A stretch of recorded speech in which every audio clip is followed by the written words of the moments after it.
comebacks. They did it in 75, down to Pittsburgh 3-0. Then they were down to Washington 2-0. This year 3-1, and here's a 3-1. Their backs to the wall again. What can they draw on besides heritage, Bill? I'm not sure there is much else other than the sheer desire to win this hockey game. The distant past, obviously the teams of days gone by are something to draw on with that Islanders jersey, but also the recent past against Washington. But other than that, they're just going to need a superhuman effort against the Flyers to pull the series out. You remember him talking in that multiple overtime game about the young legs. I'm sure the young legs are going to be counted on again. No question. However, I think it's going to be a little older leadership that they will need tonight in the name of Mike Bossy and Brian Trottier. And, you know, Bossy's been injured for much of this season, and even in the playoffs he was injured. I don't think either Trottier or Bossy plays as well without one another. That's why they are keys playing together. Prop is back and playing well. What does that mean for Philadelphia? Well, it means a big boost scoring-wise, and finally Brian Prop has the playoff monkey, I think, off of his back, and it means not only a lot to the team, but it means a lot to Tim Kerr. They are line mates. The Islanders really have to try and key on Tim Kerr, but with Brian Prop going, that makes it that much more difficult. It's a double whammy against the Islanders with Prop going, too. What do you expect right off the face-off tonight? I don't think the Flyers will lay back. They will want to send the Islanders at least mentally on vacation right away. Very physical, very strong forechecking. That's what we're looking for here. Back to you, John. Of New York Islanders and the Philadelphia Flyers. There's Kelly Rudy. He has started every playoff game for the New York Islanders. Lost a bit of his magic in Game 4, but he's starting again at the other end. Rookie Ron Hextall, who seems unable to lose his magic. He has it. He's had it since Game 1. There he goes into his tic-tac-toe routine. Dave Newell, the referee. John D'Amico and Gord Brossiker are the linesmen. Didick and Potvin starting on defense for the Islanders. Crom, Brent Sutter, and Flatley. And it is Potvin wheeling it around the boards to Crom. Crom's pass is through. They've got a 2-on-1. Brent Sutter moving in with Flatley, hurrying to catch up his drop, and Hextall shut off the shot. Oh, and a booming check thrown by Crom. Able to turn away from that is Zezel. And the Islanders come out with a body. Didick just shot one wide. It looked as though he might have been trying to connect on a pass, but no one there. Play continues with Crom punching it along to Flatley. Run off by Zezel, but the play continues with Crom checked by McCrimmon. It's fed by Pat Flatley, but tipped away. And so back comes Didick, and the Flyers can make the shift change. Pelly Eklund comes on, has Derek Smith and Tocchet up front. Marsh and Crossman, the combination in back. And it's Eklund finessing to Tocchet.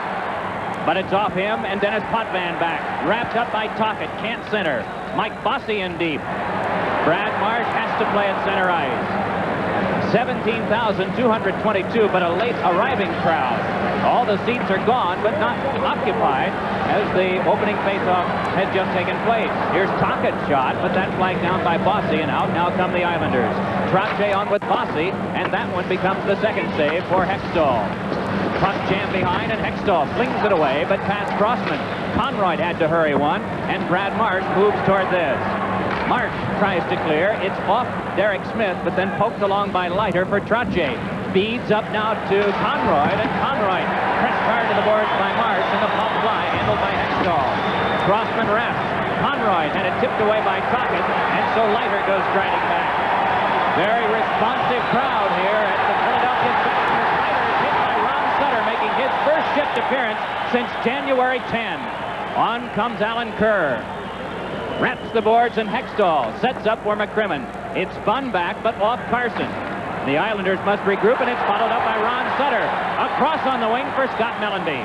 Chasing down and pursued there, leaned on by Janssen. Janssen checks him once more. In for help is Ken Morrow. Connects for Alan Kerr, and it's banked back out to McCrimmon.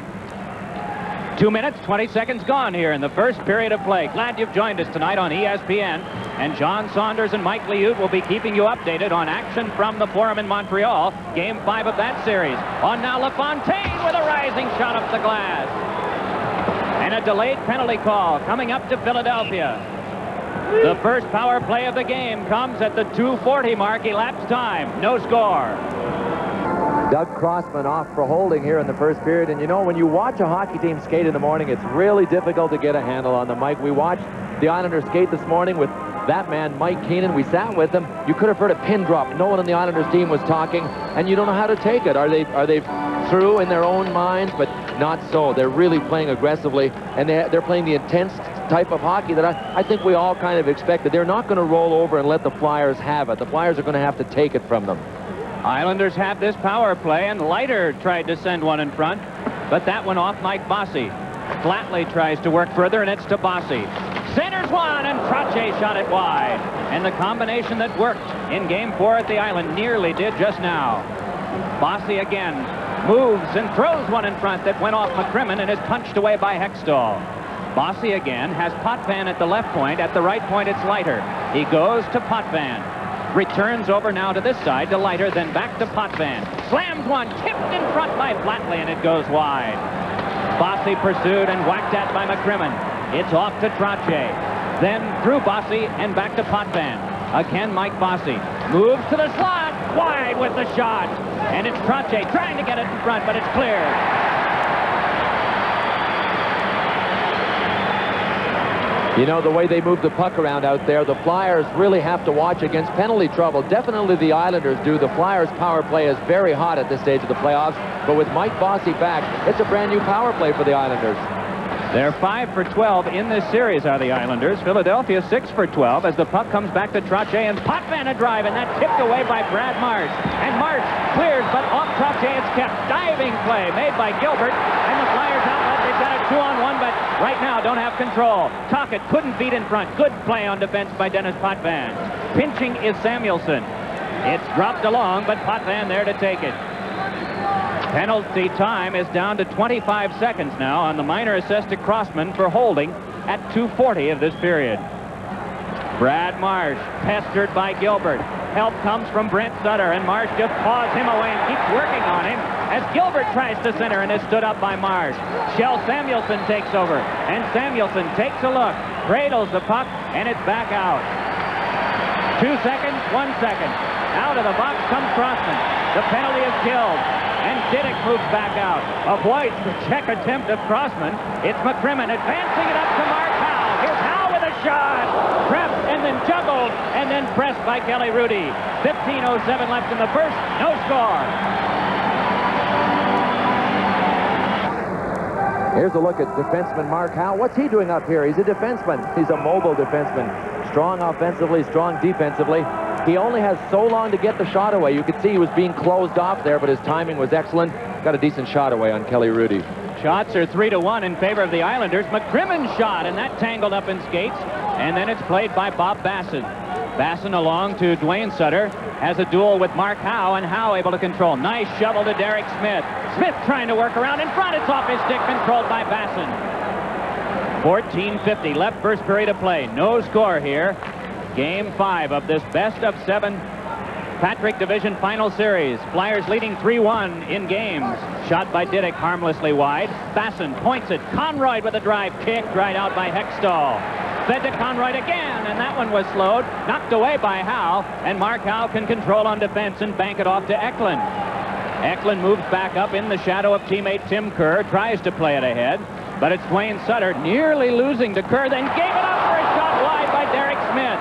Tim Kerr to Derek Smith, looks to the front, can't get it there because of Rudy. Now Eklund feeds, and Rudy with a nice deflection. Flyers keep the pressure on. Derek Smith checked on the play by Didick. In comes Brent Sutter, wanting to get it back the other way or to at least clear it out. He's denied on the play by Tim Kerr, and now a stalemate and a face-off to result near the blue line.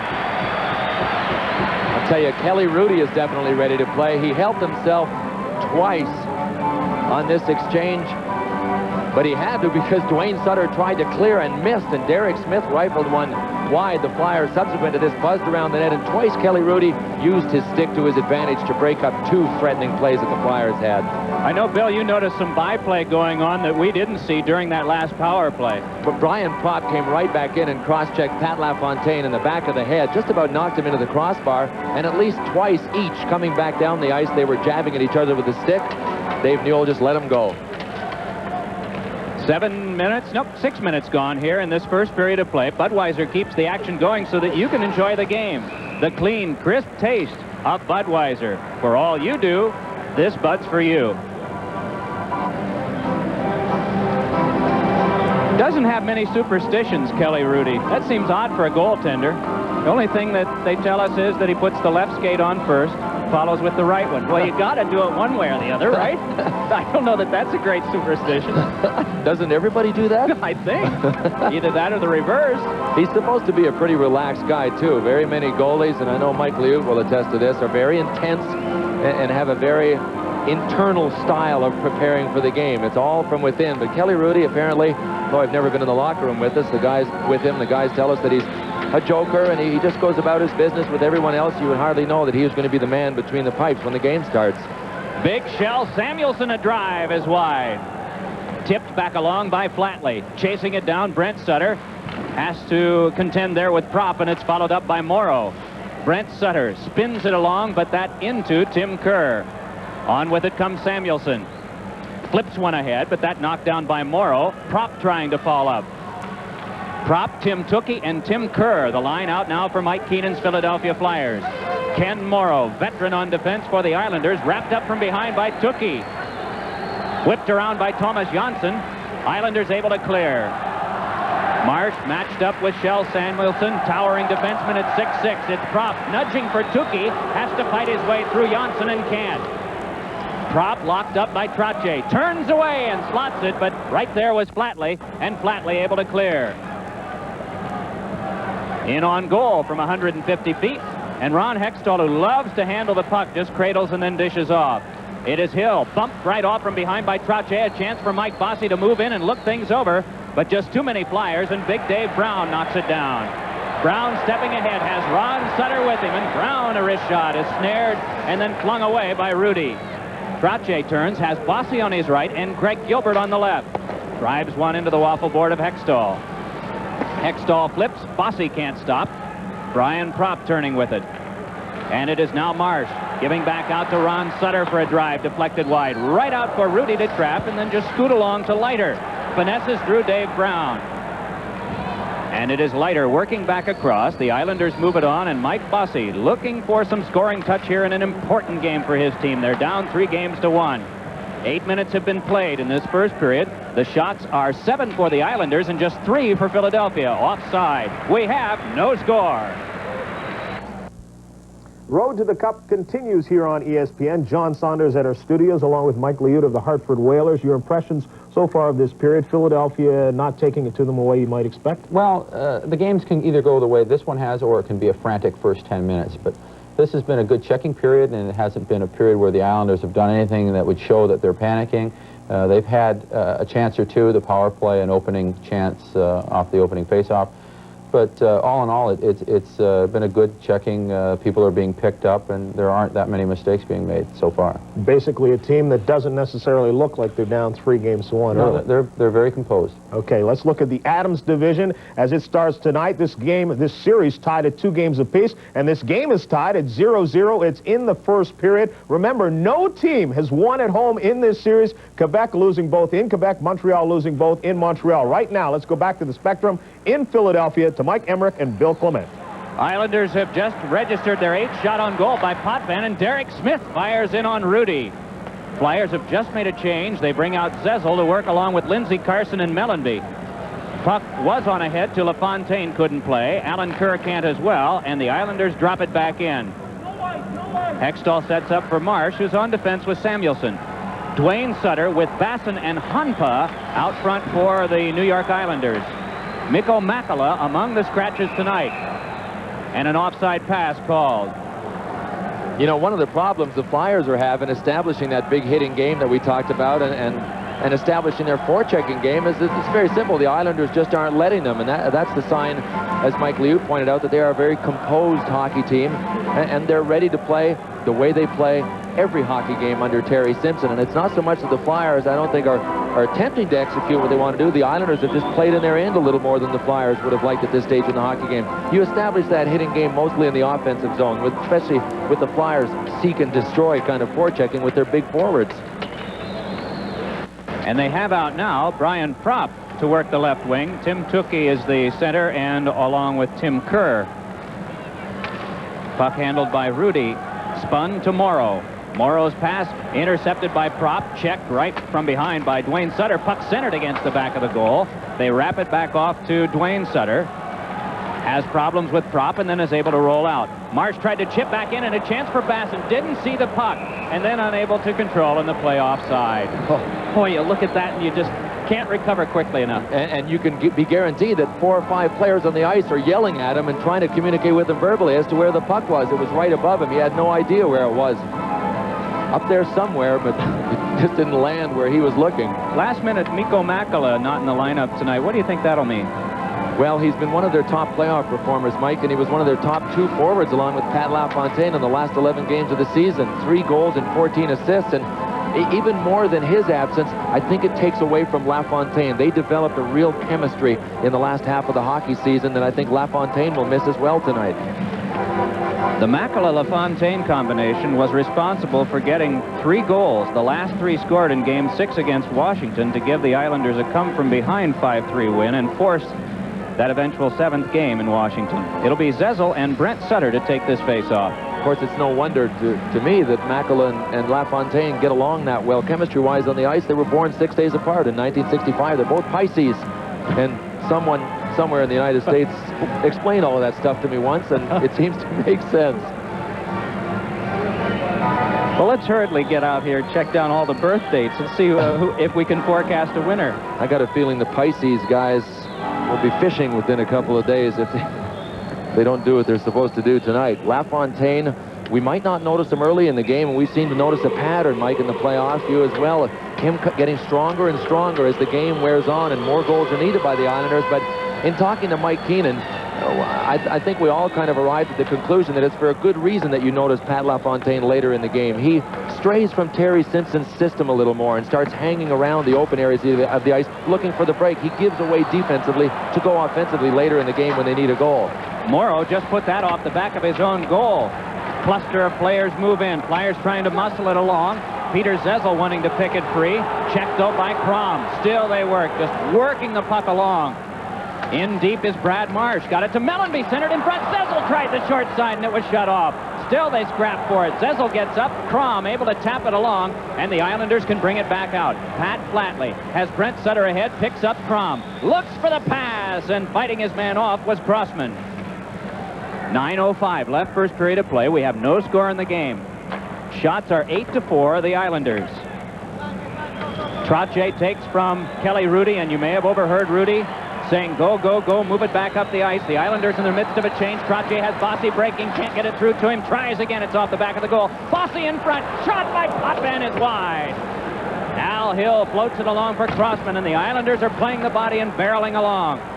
Gilbert tries to keep it in, and does. Bossy, then to Trottier. Checked by Crossman, puck followed up by Gilbert. Gilbert angled one off Hextall, and the puck jammed back away by Al Hill. Hill starts out, the Flyers hurry along, as Hill has Crossman alongside. The play broken down and offside called. 8:24 left in the first. We have no score. Here at the Spectrum in Philadelphia, along with Bill Clement, Mike Emerick, back at our studios, the old Bowling Greener, Mike Liute, along with the bilingual John Saunders. Had a chance to see his expertise up at Rendezvous, Bill. And they'll be ushering us through the intermission, updating us, of course, as well on action from the Forum tonight in Montreal. Derek Smith can't control. On now comes Randy Wood. And Wood falls, losing to Crossman. Potvin able to hold. Combination in front. Alan Kerr denied by Mark Howe. Wood fans. Puck cleared out by Eklund. Run off was Derek Smith on a check by Potvin, but there'll be a penalty coming up.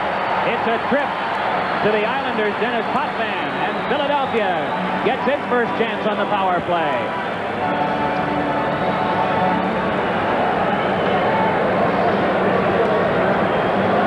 Boy, Potvin is a force moving through the neutral zone. It's his left leg that is out. If he had kept his leg in and been able to just shoulder him, and it almost looked as if Denny got a stick up high. Watch the left leg. You can see how the leg was out. Scooted out of the way with 2 other players coming, but if he doesn't put that leg out, he gets away with it, and I think he takes Smith out of the play with his shoulder. But Dave Newell made a pretty good call, and that's usually what they look for, is the lower half of the body when there's contact made like that and one player goes sprawling. Penalty killers for the Islanders will be Alan Kerr working along with Flatley. It'll be Morrow and Conroyd in back. You know, a lot of times when we talk about penalty killing, we focus on the forwards because they're oftentimes the ones who do a lot of the work up front. But The Islanders have two of their best out right now in Conroy and Morrow. This is Tim Tookie. Leaned on by Conroy, Tookie escapes. Has no one to pass to in front. Rolls it off to Brian Propp. Propp guarded by Morrow. Puck comes back now to Crossman. Hands it over to Mark Howe. Moves to the middle. That's where he likes to shoot from, but that one tipped out of play. Back to John Saunders. At the Forum in Montreal, the Canadiens have struck first. They played 6 of the first 9 minutes shorthanded. Shorthanded here when Larry Robinson sends the shot over the net. But here comes Shane Corson in front with the backhand. He slips it past Malarchuk, and Montreal has a 1-0 lead in this, the home ice disadvantage series. Let's go back to Mike and Bill. Boy, talk about a comeback, although you can't ever count the reigning champions out. Montreal losing the first 2 at home, then going to Quebec and winning the next 2. I guess they are made of the right stuff after all. We wondered about them seeing one of their first 2 games against the Nordiques, but boy, are they back in big style. It is Crossman keeping Howe a drive, and that one wide, and Rudy was screened, didn't see it until the last second. Still they work. Down goes Tim Kerr. Crossman back to Howe. Hurries it over to Crossman. Tookie moving to the front. Kerr at the side of the net. They usually like to work to him. It is Howe hammering one. Knocked down in front. Oh, and Crossman fanned on his shooting attempt, and it's cleared. Hextall flips it back along with 1:05 to go on the Philadelphia power play. The Flyers are 6 for 12 in the series thus far, and that a drastic improvement for them over the last part of the season. It is Mark Howe forced deeper and handing on to Crossman. The Islanders have made a change. They have Leiter working on defense along with Gerald Diddick. Moving on for this is Alan Kerr, and Crossman has to try to poke it away. Kerr just chewing up some more time. Tim Kerr couldn't control, and the Islanders drop it back down. 35 seconds to go. On the minor penalty to Dennis Potvin, it was a tripping call at 12:02. Samuelson wedges off Crom, but Greg Gilbert takes over and throws down. Splendid job by the Islanders. Hextall hands, but through McCrimmon. So Crom sweeps in deeper, and Crom causes some problems. Shots are 8-5. They've been in limited quantities, and not really any bang-bang plays to speak of in this period. No score in the game. Penalty time is down to the last 5 seconds. Puck kicked along by Diddick. Trying to pull it away is Mellenby. Centering pass, and right there to clear it away was Leiter. Gilbert bumps with Zezel. Greg Gilbert wants to point it. Still trying to work it, but it is taken by Leiter, and Leiter scales it off the glass. Potvin out of the penalty box, and the team's back at full strength. McCrimmon rolls ahead for Eklund, but this one handled by Rudy and guided on to Potvin. Shift change on Philadelphia. Islanders clear and will make a change themselves. Mike, the Flyers only had 1 shot on that power play, and the Islanders did a good aggressive job in their end. You know, the only time that the Flyers were able to come down and set up after the first 15 seconds of the power play was when the Islanders pulled out of their zone, the Flyers zone that is, and allowed them to come. I think you can expect the Islanders spotting that to be very aggressive in their forechecking, even when they're a man down. They're not going to lay back in any corner of the ice surface tonight. Just take it to them work-wise everywhere. Derek Smith moving on Morrow. Pulls off, has Brad Marsh there, but this an easy play for Rudy. Hands on to Conroy in the final 5 minutes of this first period from the Spectrum tonight. No score in the game. Dwayne Sutter tries to dip away from Hospodar, then hammers one, and that turned away by Hextall. Another one, and Hextall just casually floats it back over for a turn ahead by Tocchet. Basson, Janssen, and over to Potvin, and something happening away from the puck involving Tocchet and perhaps Dwayne Sutter. There'll be penalties. No score. Penalties are coincidental. Ari Hanpa, number 25 of the Islanders, and Rick Tocchet of the Flyers, 2 minutes each for slashing. And it was Tocchet that started it with cross-checking Hanpa deep in the Flyers zone, and Ari Hanpa swatted right back. And I was sitting here with my mouth agape watching him swing back at Rick Tocchet. Hanpa certainly not noted for his physical play, and Tocchet definitely is noted for that. See, Hanpa hasn't backed down at all in this series. Remember a couple of exchanges in Game 4? And you know, the Islanders in general haven't backed down, and that's one of the reasons I think that we haven't seen that many fights in this series, is that the Flyers realize they can't intimidate this hockey team. They're very durable, the Islanders. Just now, Dave Newell lost sight of the puck. And at the very split second that it was in Hextall's glove before it got back out again, that's when The signal went to the brain to blow the whistle. Look at Hextall. Let's get 25 feet out. One swat at it. Gilbert. You're never safe, are you? Got his minor league start, Kalamazoo in the International League. Also played, of course, in Hershey and all last year with the Hershey Bears. Right, first all-star team, Rookie of the Year in the American League last year, and is the leading candidate, if not, or I was going to say one of the leading candidates, if not the leading candidate, along with Luc Robitaille from Los Angeles for the Rookie Award in the National Hockey League this year. That wouldn't be bad. Back-to-back Rookie Awards in different leagues. From this face-off tie-up, overskated by 4, brought up by Lindsey Carson, has Derek Smith on the wing. A flyer tumbles, the fans complain. Here's a chance for a shot by Smith, knocked down. Rebound popped into the glove of Rudy, and he'll get the whistle. Well, I wonder how much further Kelly Rudy could have reached up for that. It looked as if it was going over his glove, and his legs were extended, so I'm not sure he could have jumped. He just caught it in the webbing of his glove.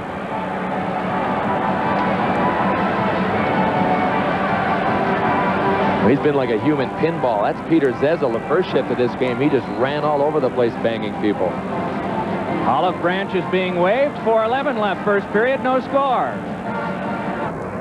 4 minutes, 11 seconds left. First period, game 5. No score. Flyers and the New York Islanders. Mike Bossy, but into Howe. Rudy whips it back along, hoping for Greg Gilbert, and he's able to dump it back down. Gord Brossiker, veteran official, born in Baltimore, blows the whistle on this icing call, and back it comes near Rudy. You know what? They're in the lobster claw hold again. These two teams are like two lobsters with their claws locked, inching their way back and forth, up and down the ice. That's why in Game 4, I said, hey, everybody that's watching, enjoy this while you can, this up and down action and the wide open play, because you might never see it again, and it was uncharacteristic then. They're back to the lobster hold now, just inching their way back and forth, up and down the ice. A lot of icings, broken plays, tight checking. Pat LaFontaine, who in the 4th overtime at Washington got them to this round, prepares for the faceoff. I still can't believe that he played the entire game and did not have his first shot on goal until the 2nd overtime period. And then he got stronger and stronger and ended up with a lot of shots, including the winning goal. But he didn't have his first shot till the 2nd overtime period. You mentioned the young legs all through that game, and maybe Washington was doing what they wanted to, trying to hold him down up to that point and just couldn't contend with him anymore.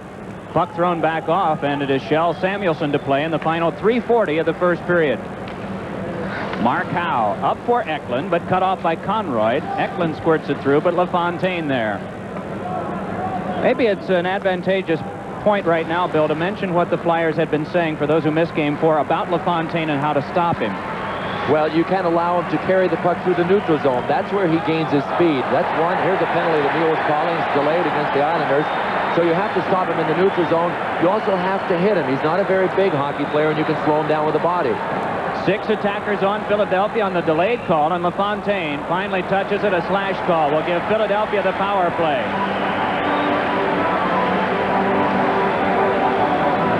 And to the box goes Alan Kerr. Philadelphia to get its 2nd power play of the game. You had mentioned this has been a tame series. There have only been 5 major penalties called. The rest have been minor, and really not that many of those.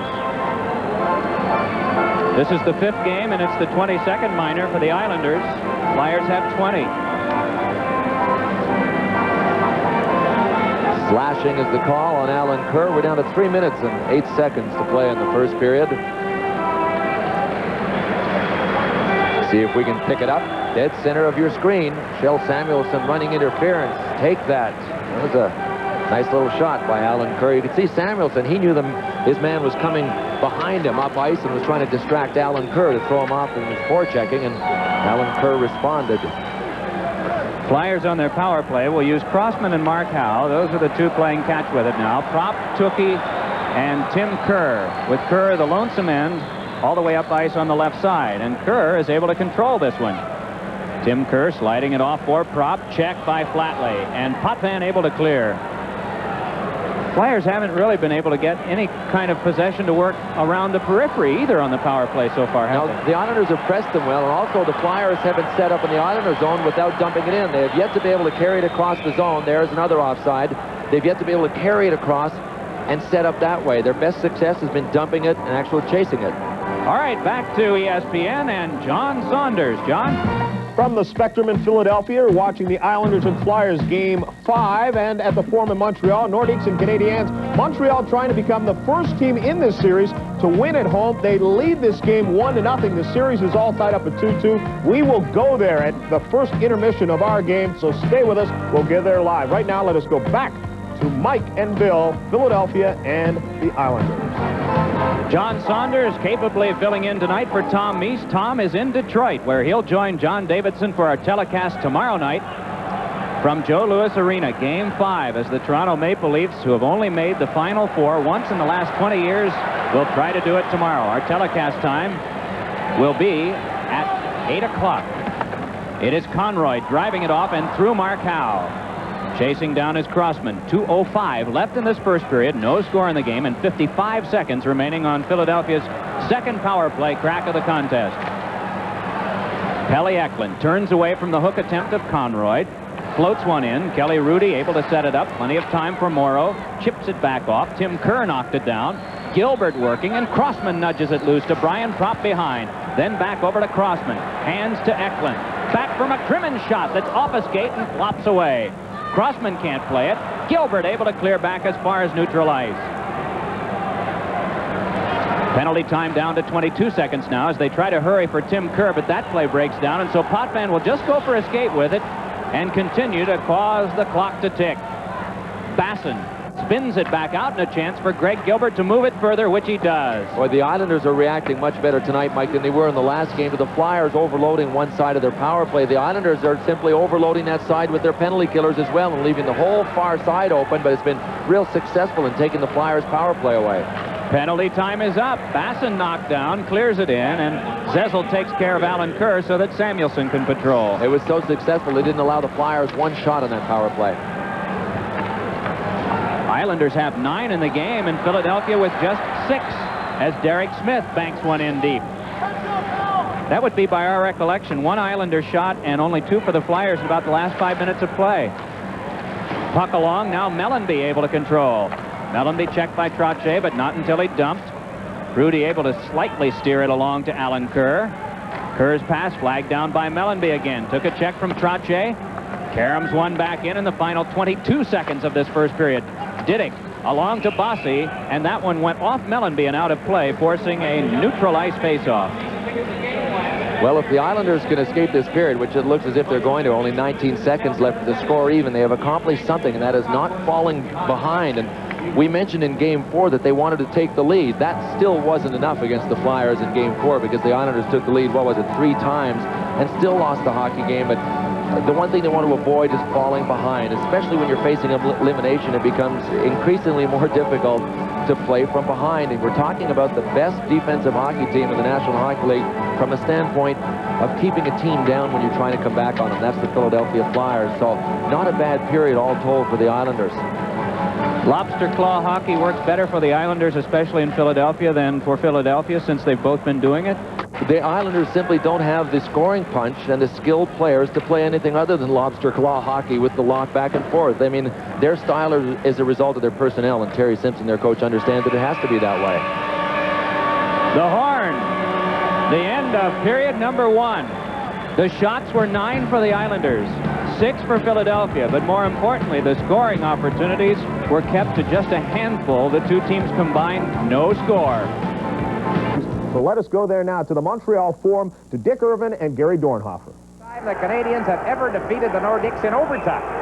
Imagine, it was the 6th time that they had gone into overtime in the playoffs. Quebec got a winning streak of 5 in that regard. 3 of them in 85.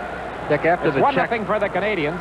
A minute 17 left in the first period. Shorthanded goal by Shane Corson of Montreal when Quebec was on a 4-minute power play. Nyland for the Canadiens, going back into his own zone. Now it's Chilios.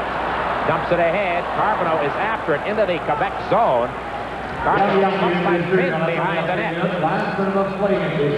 They're into the final minute of play, and Guy Carbonell's been hurt. Oh, he is hurt, and he can't get up. Carbonell, and he sort of points his stick in the direction of Finn. Carbonell slow to get up. I think he's going to be all right by the look of him, as young Stephen Finn, who has been very much in the middle of any aggressive type play here in this game so far, collided with Carbonell. Well, in the series, Dick, we've certainly seen a lot of that where some good, heavy hitting has taken place, and Finn being a rookie, he has to shy it away from the rough going, and it seems that Carbonell was twisted around there when he went into the boards. He's off balance, and the shoulder had to take an awful hit that time. And the Canadians can ill afford to lose number 21. Well, there you see Guy Carbonell heading down the aisleway to the Montreal dressing room. Finn is 20 years of age, played junior hockey in this area in Montreal for the Laval junior team, the same team that sent Mario Lemieux to the NHL. Here it is again, different look at it, a bit closer look. Carbonell sagged to the ice and was slow getting back onto his feet. And indeed, Coach Jean Perron would be worried if the injury to Carbonell was anything but slight. Well, while he's gone now, Perron has decided that Corson is his man to go against Peter Stastny. Robert Picard from the center ice area flips it in. Chilios dumps it right back for Montreal. Shots on goal, 8-6 in favor of Quebec. Picard to Siltanen, the two defensemen. Ahead at center ice, good pass to Stastny. Peter Stastny checked as he tries to work his way through into the slot area, and the puck is dumped back out to the neutral center ice zone. With 22 seconds left in the period, there's a two-line pass called the Nordics. Siltanen to Huff, and the face-off will be inside the Quebec line. Time running out in the first period at the Forum in Montreal. The score, the Montreal Canadiens leading the Quebec Nordics in the series to win a game at home. Well, they take the lead in the first period. Larry Robinson's shot sails high over top of Malarchuk. Shane Corson, though, picks up the rebound and just sends this one into the open net. 1-0. That's a shorthanded goal. Brian Hayward stops Jason Lafreniere in close. The puck goes back to the point where Risto Siltanen tees it up, lets the shot go, and Hayward with another nice save. 1-0. Montreal has the lead at the end of the first period. As we have said and made so much of in this. No score. About to begin period number 2. Bill, we've spoken of discipline often. How do you feel it applies in this game? Well, I think discipline is confused very often. It's confusing. You look at a hockey game and teams seem to be playing unemotionally. That's not it at all. What discipline is a focusing and a controlling of your emotions. And that's what both of these teams exercise so well, is controlling their emotions and focusing them. And that's what they'll continue to do. The Flyers didn't have the first period that they wanted, but I doubt that will throw them off their game. They will continue to try and do what they do best. Hextall makes a save on Morrow. Tim Kerr starts it out. Has Prop on his right, Tukey on his left. And the shot ricochets off the leg of Crom. Kerr follows up, turning it along to Brian Prop. Forehander, and that one sticked down by Rudy. Puck kept by Howe for a drive. That one ricocheted off a man in front. And it's played back by Jonsson. Jonsson starting ahead, hooked at by Tukey, gets to the Flyer line and punches deep. It's Howe after it. Misses most of the front of the Brent Sutter check. Tukey off of Gilbert. Puck right back to Gilbert. Feeds over to Trottier. Drive! Knocked down by Hextall. And the rebound scooped up by Tukey. Hands on to Brian Prop. Then for Kerr. Able to muscle it through Leiter, but this play is Rudy's. Flyers want to have more of an aggressive offense. Didn't get it in the first period. Let's see if it develops here. Brian Trottier takes over. Moves out with Bossy. The forechecker is Pelle Eklund, who takes it away. Philadelphia in a shift change, bringing out Mellanby to chase down Conroy. Bumped him. Eklund takes it away from Leiter. It is Mellanby trying to step away from the checking of Trottier and turned one in front. Crossman will regroup for Philadelphia at center ice. Zezel now comes out to complete the shift change. Conroy brushes it ahead to Mike Bossy. Sets it up for Randy Wood. Wood with a shot. Swung away by Hextall. Wood centers again out in front. Marsh check. Leaned on by Trottier. Puck wedged over to Wood. Then back to Diddick. Tries for Wood, but it's bounced away by Zezel. Following up is Diddick. Can't get it back in. Dennis Potvin comes around. Trying to step away from Zezel. Got the pass ahead. LaFontaine over to Wood. Wood tried to chip it through, but was double teamed. Back for a drive by Potvin. That's wide. Diddick a drive, and that hits Zezel. Things opening up a bit this period. On now comes Mellenby, along with Marsh. Mellenby tries to finesse through and is wrapped up by Dennis Potvin. Flyers fans wanted a call. LaFontaine moves it right back up, but it's Eklund taking over, handing to Mark Howe. Pass tipped along by Tocchet. Potvin goes in. Derek Smith tried to bump him. Alan Kerr gets away from the check of Eklund. Pucked up by Howe. Moves right in. Oh, a marvelous save to Rudy. As Mark Howe was in on him, a drive across the crease line by Tocchet. Hextall wants to move it right back ahead. The Islanders have made a shift change. Flyers start in, and it's Tocchet dropping back to Eklund. Flips one and tries. Seconded right into the goaltender, and then another try, and Rudy able to hang on. One off an Islander, one off a Flyer. No score. Boy, the Flyers sure can put heat on a goaltender when they get in tight with their big forwards. Guys like Tim Kerr, and Rick Tocchet, Derek Smith.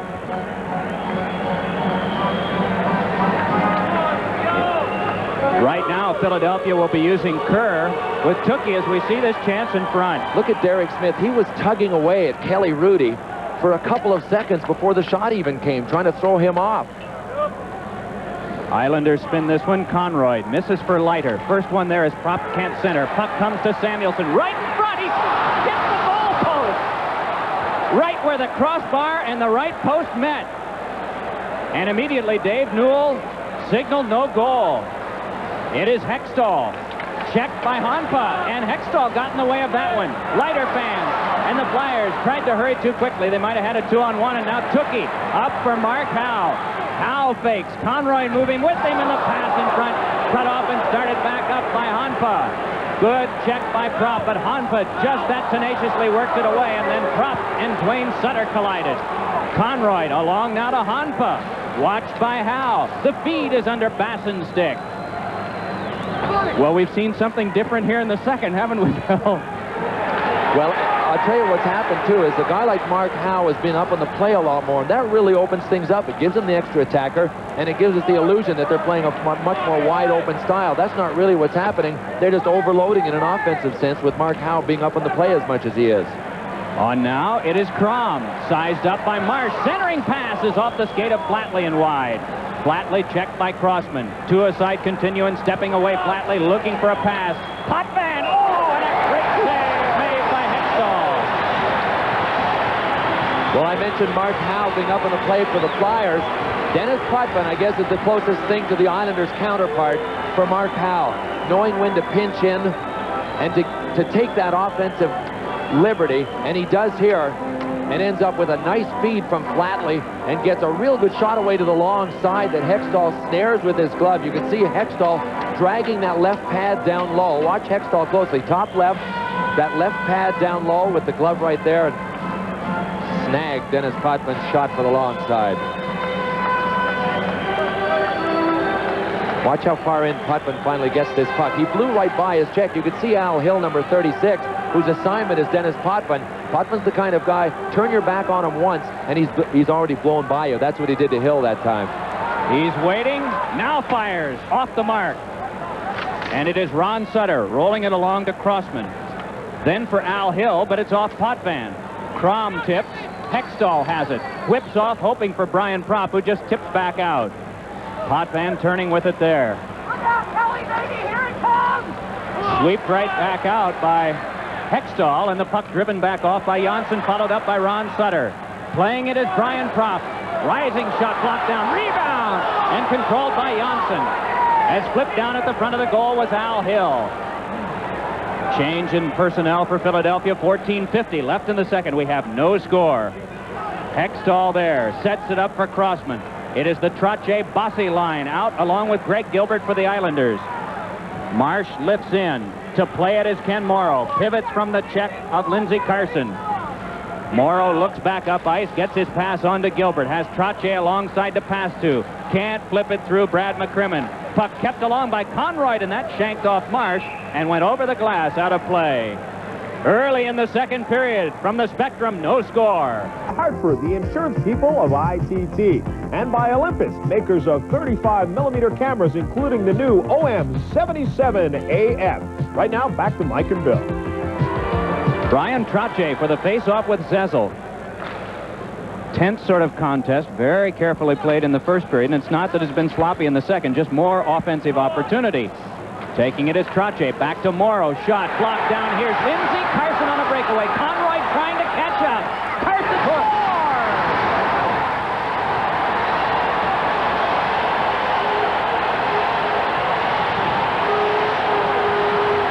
Well, it's a game of mistakes, Mike. How often do we point that out? And the Flyers are one of the best teams in the NHL at capitalizing on mistakes. The pass back, Kenny Morrow tries the shot through Lindsey Carson. No way, he's denied. Carson outlegs Steve Conroy. He'll move to his forehand, walks between Rudy's legs. Rudy makes the split as if Carson is going wide.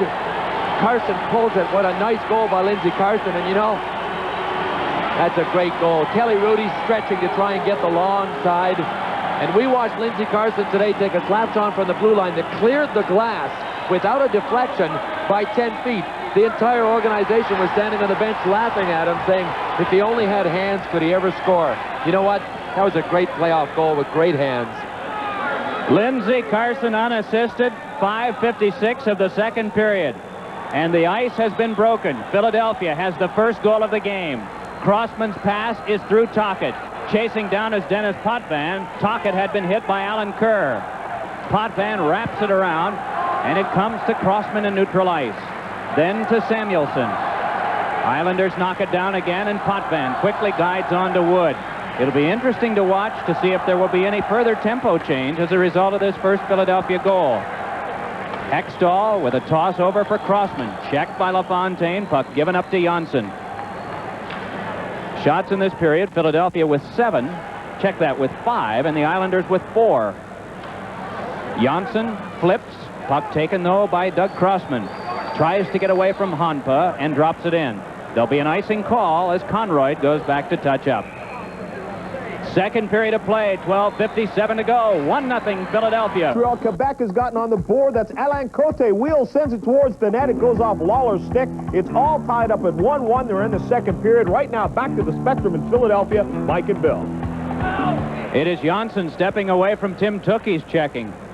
Alain Cote, what a strong force he was in that Hartford series, especially defensively. And now he's contributed some offense to his team, his first goal of the playoffs. And they're knotted up at the Forum in Montreal, and they're knotted up in the series 2 games apiece. Here, 3-1 Philadelphia in games, 1-0 Philadelphia in goals. Second period midway. In is Tookey. Behind it is Prop. Can't get to the front. Still fights his way there. But double teaming and working well, Honpa in tandem with Ken Leiter. Shovel shot is wide. That came from the stick of Honpa. It's brushed along by Brad Marsh, but held by Potvin. Sends one in front off Tim Kerr, and played by Prop. Held by Diddick. Connects with Brent Sutter. Tested by Crossman. Puck controlled and brought back up by Tookey. Hands on to Brad Marsh, and Marsh lofts one in. Dave Brown comes out along with Ron Sutter and Al Hill. Pass flipped away by Flatley, recovers to drive in, and it is Hextall setting it up behind for Doug Crossman. It's over to Marsh, tries to direct out, gets it out if they hurry. It's a 2-on-1, but Potvin arrives first. Potvin angling, LaFontaine there. Turns smartly away from Ron Sutter. Puck held up for Brent Sutter to play. Moves in with Flatley. Shot deflected wide off a flyer. It is Flatley along to Brent Sutter, but checking his man was Al Hill. In goes LaFontaine. Marsh able to work it back along, and Ron Sutter outlets to Brown. Brown backhands in, and so Morrow will give chase, and again the Flyers will make a change. 11 minutes to go. Second period of action. Glad you've joined us tonight on ESPN. Along with Bill Clement, Mike Liut, and of course John Saunders, Mike Emerick from the Spectrum. Again, the Islanders can't penetrate. Back out now Philadelphia. On the wing it is Scott Mellenby. Drop pass to Howe. Gives to Carson, and he just got it on the heel of his stick wide. Good check thrown by LaFontaine on Carson. Giveaway though, and then Zezel couldn't control. It is Brad McCrimmon flipping one back in and forcing Morrow to turn. Mellanby pulls away from his check, and now it's along to Flatley for the clear back down. So the Islanders decide to ice it to get a stoppage to things here. With 10:23 to go in the second period, it's still 1-0 Philadelphia. There's long, tall Ron Hextall, all 6'3" of him. And I think that's one of the reasons that he reminds a lot of people of Ken Dryden in stature, but he certainly attacks far more. You know, he plays the most defensive-minded position in all the sports, the way I look at it. And you know what? He plays it by attacking most of the time. That's so interesting to me about how Ron Hextall plays. He always attacks. We mentioned before, oh, there's a shot wide from the face-off by Zezel, and still the Flyers work. Going down is Ken Leiter taking his man down, but it is Zezel. Nicely poke-checked away by Trottier. Follows through with a pass. Mark Howe with a shot off the glove of Rudy in the glass. It is Zezel beating one in front. And the Flyers have to gather this one in at center ice. It is McCrimmon rolling it back out. Conroy angles back in, and Mark Howe strides with Mike Bossy, turning away from the checking of Bossy and wrapping it around to Mellanby. Mellanby's pass handled by Carson, shoved ahead to Howe. Howe tips it off to Carson for the backhander, and a toe stop made by Rudy, deflecting it away. So it'll be Leiter to take over for the Islanders as the Flyers change. A lot of in-action changing done tonight as there have been few stoppages of play. That's something the Flyers say that they've wanted, to keep the tempo brisk, and it's been that here in the second. Hextall wrapping it back around, taking it as Crossman, nudges ahead now to Eklund. Picks up Derek Smith. Eklund sees an opening. Wrist shot blocked down by Rudy. Rebound, and Rudy will hang on to this one and get a stoppage of play. Boy, brisk it has been, Mike, and I still have to go back to Mark Howe being up on so many plays. You know how many times you've mentioned Mark Howe's name in an offensive situation in the second period. Here's Eklund's shot, trying to go high to the short side on Kelly Rudy, but Rudy standing his ground. See them clearing out after the fact. Nobody for the rebound. Does the change in tempo help Philadelphia, do you think? Well, only in the sense that they have a few more gifted players than the New York Islanders, and it would follow that if the game opens up and the tempo increases, that there are going to be more offensive opportunities at both ends. And given the fact that the Flyers have a bit more talent at putting the puck away, I think it would help the Philadelphia Flyers to have more pace. This is a check by Samuelson on Crom. Puck taken by Basson in front of Potvin. Oh, and a sprawling play made by Hextall. They clear. There could have been the equalizer, as the Islanders had Dennis Potvin set up in the slot. 8:51 to go in the second. 1-0 Philadelphia. So the face-off to come near Ron Hextall. They do not have bananas at the concession stand here. What is it? Run. We can't get him to turn for us. I think it might have been an ape costume. Back it comes now to Janssen. Janssen moving up. That one glanced off Derek Smith, and it's Tocchet looking ahead to Smith. Dropping back is Morrow, and a good play made by Janssen to get in the way of the pass with the stick. It's wrapped back along. McCrimmon turns for Tocchet, but Brent Sutter follows up for the Islanders. And then Janssen. The shots are at 14 apiece. We're over the halfway point in regulation time. 8:20 to go in the second. Philadelphia leading 1-0 on an unassisted goal by Lindsey Carson, his second of the playoffs. Brent Sutter for a shot by Flatley that was slowed down by McCrimmon, and Janssen can play. By LaFontaine. Scooping it up, Brad McCrimmon. The Trottier unit comes out, along with Boyd, but short now of Mike Bossy, who remains at the bench. It's broken down by Morrow. Plays it off the glove of Howe. Randy Wood moving in. Shoved off by Howe. The two cancel one another. And McCrimmon able to finesse it away from Trottier and look back out for a play. Conroy gloves it back down. Carried it in. Now the Islanders make the sweep out to center ice, and because they did that, play can continue. Mark Howe drops back along. Prop sees it taken away. Point shot is knocked around by Howe, and it skips to Eklund. Eklund looking toward Tim Kerr. Has a man on the opposite wing, but well guarded. Kerr flips in front, and Prop tried to turn it on goal. Leiter to Bossy. Back through and hurried back out by Conroy. It's Crossman for Philadelphia. A lot of play from the circles to the other circles, and not much in deep. Rudy punches it away from the breaking Tookie, but on with it now comes Hanpa. Check from behind by Tookie. Hanfa trying to fight his way through, but can't. Tookie prevails and is just shouldered down by Conroy. Has a man up the wing, it's Bossy. Offside is the call. 6:57 left in the second. The score is still 1-0 Philadelphia. Mike, you had mentioned the play between the different face-off circles as being a little choppy, and I've noticed the puck bouncing a lot. I don't think the ice has been at its best here in the last couple of days of the Spectrum. We noticed it here in one of the games earlier in the series, and that will be a factor for the Islanders should they not be able to close the gap before the ice gets even worse, because the ice, as games wear on, in every building gets worse, and it's so tough to play catch-up hockey because you have to maneuver the puck. It's easy to dump it out and play defensive hockey when you have the lead, so the ice might sooner or later end up being a key factor to the Islanders. Now, does that come from the fact that maybe there might have been a floor down for another event here, or any idea on why ice tends to get that way? I'm certainly not an expert on it. I've never sat down with the ice makers, but yeah, that has to be a factor in it, I think. Something unusual, like a floor down on it. And you know, these two teams, the way they play, in stops and starts and clutches and grabs, you're digging in with your skates at all times. There it is. Oh, wait a second. I heard some people say that the Flyers fans are gorillas, but this is... this is not your typical Flyer fan, folks. A miniature King Kong. Gee, Koresh had some bananas he was eating for potassium this morning. Maybe he left some. Budweiser keeps the action going so that you can enjoy this Patrick Division Final Series game between the Flyers and the Islanders. The clean, crisp taste of Budweiser for all you do. This Bud's for you. And the puck is Peter Zezel's, but quickly given away and then turned right over to Philadelphia again. A lot of quick changes of possession in this contest tonight, especially in period one. Diddick chops along. Taking it is Dwayne Sutter. Remember about 3 minutes of playing time ago, we said the shots were 14 each? Still are. That's the type of game it's been. It opened up a little bit earlier in this period, but not now. Hanfa swings one, and that just chipped back out by Eklund. Morrow along to the turning Dwayne Sutter. Has to hurry it back to Morrow. Then to Crom. And again, the Islanders will go deeper. Both teams make a change in lines as Morrow turns. Away from Pelle Eklund. Guiding it back up. Hustling on with it is LaFontaine. Gives to Crom. Shot! Score!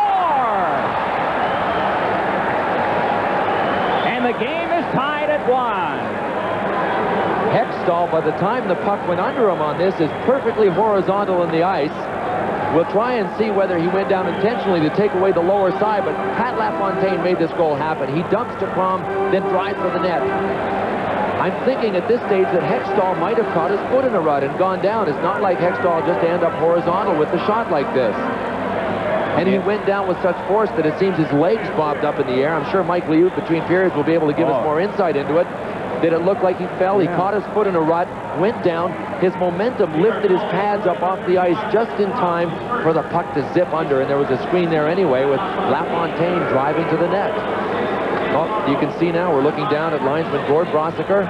There you see him, has just fixed a rut in the ice. Boy, what a way to go down and have a goal scored on you. Boy, does that add to it. Now it becomes a break, and that was what the Islanders, of course, were looking for. They're back into this game in a 1-1 tie. They haven't been out of it the way they've been playing. Concerted sort of effort, close. There's one that Tookie tried to scoop in front. Still they battle. And Tookie had it go off his glove, but scampering there to make the play for the Islanders and roll it back ahead is Flatley. Puck played now at center ice by Kerr. Tries to shake it ahead, but it's Tim Tookie taking over for Philadelphia. Across to Doug Crossman, then out to Prop, and Prop has Tim Kerr breaking. Just plays one in that Rudy will set up behind. A minute, 45 seconds to go. Second period, game tied at 1. Goal scorers, Carson for Philadelphia and Pat LaFontaine for the New York Islanders. To get this one is Crossman. Crossman wrapping it back around. It skips through to Brian Prop. And Prop maneuvering to center ice, dishes it back off now to Tookie. Tookie moving in with Mark Howe. Can't get by the defense. Howe follows it up behind. And Howe chased off, threw one in front that is batted behind by Rudy. Tookie tries to get to the front and is shut off by Conway. And it's sent wide. Closest opportunity of the last 10 minutes for Philadelphia. Back on now, Brent Sutter, a shot nearly knocked the stick from Hextall's hand. Then a rebound shot high off Hextall. Brent Sutter rolls it behind. The final minute of play in the second period. Turning with it is Alan Kerr. Kerr checked on the play by Howe. Gilbert backhands, but right there to take it back out is Derek Smith. Moving up the wing, watched momentarily by Flatley. Now the defense converges. Can't poke it through Flatley. And Flatley with a good second effort, able to control himself. Back up the wing, pass tipped out of play by Shell Samuelson. The goal scorers in the game, Carson, Philadelphia, and Crom for the Islanders, tied 1-1. Pocket from the face-off, flipping it back in. And the Islanders yielded the first goal, a giveaway to Lindsey Carson in on a breakaway to make it 1-0. But with Hextall having trouble moving with a rut in the ice, the puck turned in by Rich Crom for his first of the playoffs, and that's where we are at 1-1. Dennis Potvin brings it on. Potvin with a shot, and that went off Marsh and is flipped along by Samuelson. Eklund controlling back out to Derek Smith. And it's Potvin to chase once more, taking it from Kelly Rudy in the final 5 seconds of the period. Tocchet knocks it down, sends to the slot, but right there to handle it is Morrow as the period comes to a close. At the end of 40 minutes, it is deadlocked at 1. Kind of an interesting period in the sense that the Islanders are no worse off than they were when they started. The Flyers haven't been able to gain the momentum on the scoreboard. To me, that augurs pretty well for the New York Islanders at this stage of the hockey game. They've kept the shot total low. It is 17 Islanders, 16 Flyers through 2 periods of play. Carson at 5:56 unassisted. Crom from LaFontaine and Morrow at 14:18. It's 1-1. The last few minutes of the second period. Let us go there now to Dick Irvin and Gary Dornhoff. 2 minutes and 18 seconds left, second period. Montreal 2, Quebec 1. Randy Muller's shot deflects, the net's open. This comes off the face-off, controlled by Quebec, but Hunter couldn't do anything with the deflection. Pass into the center ice area, back come the Nordics. Goulet to Hunter, quick shot, wide. Quebec has missed the net tonight. Key occasions. Here comes Chelios. Down the left side against Randy Muller.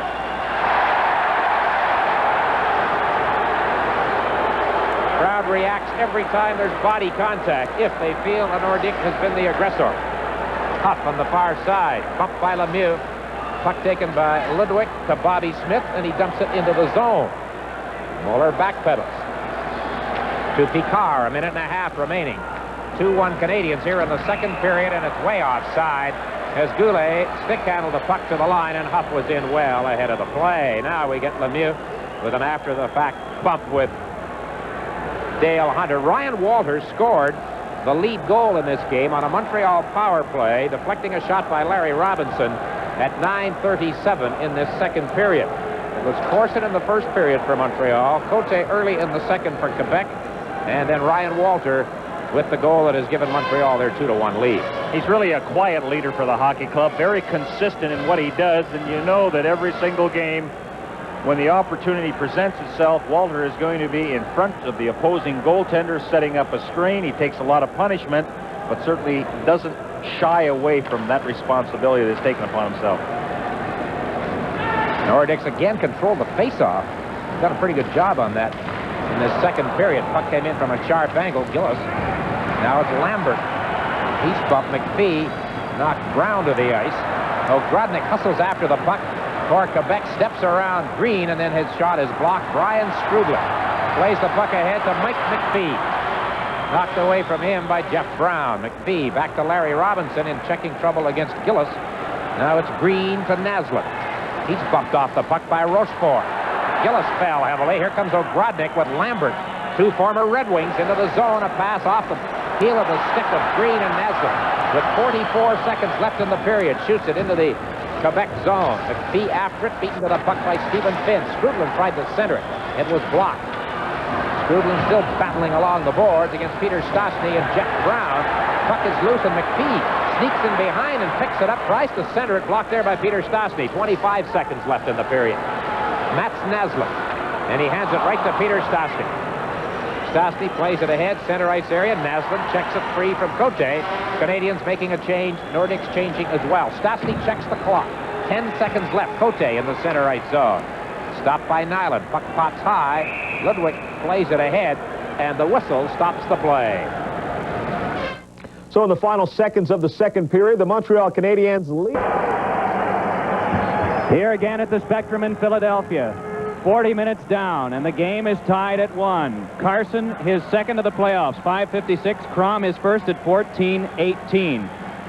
In a game that Bill Clement has aptly described as lobster claw hockey. And when it locks up, Mike, it's as if one of the claws comes loose. You know, the two lobsters with two claws locked. When it opens up, one of the claws comes loose, and things get a little more tempo to them. And it did early in the second period. First bit of flourishes, and then right in the last minute of the second period, we saw bang-bang chances at either end. But it is a 1-1 tie, as on with it now comes Zezel, handing on to Brian Propp. Drops for Tim Kerr, shouldered by Diddick, and the puck controlled by Randy Wood. Wood for the Islanders looks ahead, has Bossy moving, gives to Dennis Potvin. Seam open, shot just wide. And the puck high off the glass, Bossy trying to play. Tested there by Brian Propp, who goes down. Puck wrapped along, and McCrimmon goes. Trottier turned one in front, and Hextall had to answer with the stick. And the Islanders must regroup at center ice again.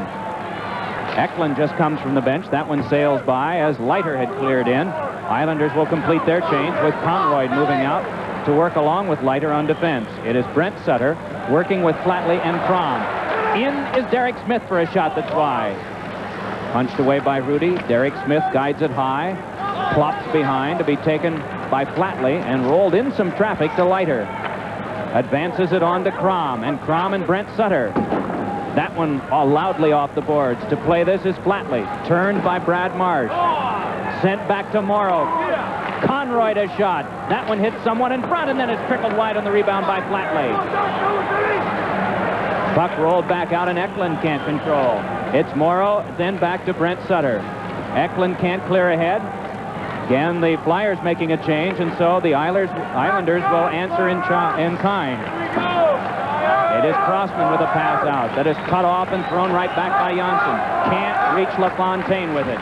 Tipped by Tookie, followed up by Janssen. Doug Crossman moving back, and Gilbert on him. Can't make the play. Brad Marsh barreled into by Alan Kerr. And spinning it back out is Carson. Going back for it is Thomas Janssen. And the Claws are operating again here in the third, tied 1-1. ESPN's Road to the Cup, brought to you by the crisp, clean, imported taste of Labatt's Blue. It's blue heaven. Let's go back to Mike Emerick and Bill Clement at the Spectrum in Philadelphia. Bob Basson in to take a draw. We don't recall him doing that much of it, but really there haven't been that many face-offs. A lot of continuous play, 2 and 3 minutes in duration. Moving out with it is Zezel, and Zezel drives. Morrow and Janssen on defense now for the Islanders as Rudy whips it along to Dwayne Sutter. Bounces one for Bob Basson. Has Honpa along on the wing with him. But Honpa was in early, and the play is offside. You know how you can tell what type of game this has been if anyone is sitting and watching? Just ask yourself, who have been the offensive threats in this hockey game thus far? All right. Can you name the offensive threats? Not without looking at my score sheet for the 2 goals. Lindsey Carson scored a goal. That was his one chance. He fanned another good chance earlier. And other than that, we haven't seen much of Mike Bossy, Brian Trottier, Tim Kerr, Brian Propp, all of the gunners for the different teams. Pat LaFontaine, they've been silenced. That's how tight it is out there. Mark Howe has been impressive offensively Yeah, tonight. he has. I agree with Mark Howe. Dwayne Sutter loses to Propp, trying to center. It's off the stick of Rudy, and Diddick, trying to fight his way out with it, is able to tap on free to Honpa. Moves out with Dwayne Sutter, and then Sutter waltzes along with Samuelson. Puck wrapped along by Howe, and Brian Propp just tosses back out. Tim Kerr trying to step free with it, hands over to Eklund, and it's just played off the stick of Kelly Rudy. Puck played by a high stick and a stoppage of play. You know, earlier we were mentioning about Howe and Brad Marsh attacking. Why isn't that done more often? I mean, if the one shift at the bench sees it, well, maybe we'll go in and attack next time. Well, even though a guy like Tim Kerr that we're looking at would appreciate it if the defensemen were always up ice, it's very simply very difficult stamina-wise. It's very taxing. As playing defense is a tough enough job without always being up on the play. You know, when you have to dig when you're moving back to get the puck out of your zone and then to dig to get back up on the play, it's a long ice surface to cover, and it's very demanding. It takes a lot out of you, and there are only so many athletes that are capable of doing it and staying out there with their defense partner long enough to finish a shift. Oh, and a shot by Zezel blocked by Rudy. Zezel again! Oh, and that one tipped by a stick off the glass. The next play can break the tie. 1-1 is the score, and so every foray toward the goal has seemingly been an adventure here. Bossy moving along. Backhands one that goes off Brad Marsh. Morrow throws it in front. Oh, there he scores! Well, is this the second break for the New York Islanders? This one was going 6 feet wide. Marsh originally beats Brian Trottier to the puck, but you know what? Kenny Morrow pinches up. See if Marsh, well, actually Trottier knocked it back, didn't he? To Morrow. The key is Morrow was up on the blue line. This shot is going how far wide? Look where Hextall is. It bounces off of Smith, right between Hextall's legs. Here's a real good look at it. Morrow just trying to get a quick shot away. It hits the inside of Derek Smith's right thigh and bounces into the far corner of the net. And I guess we can expect goals like this, Mike, in a game that's played so tight.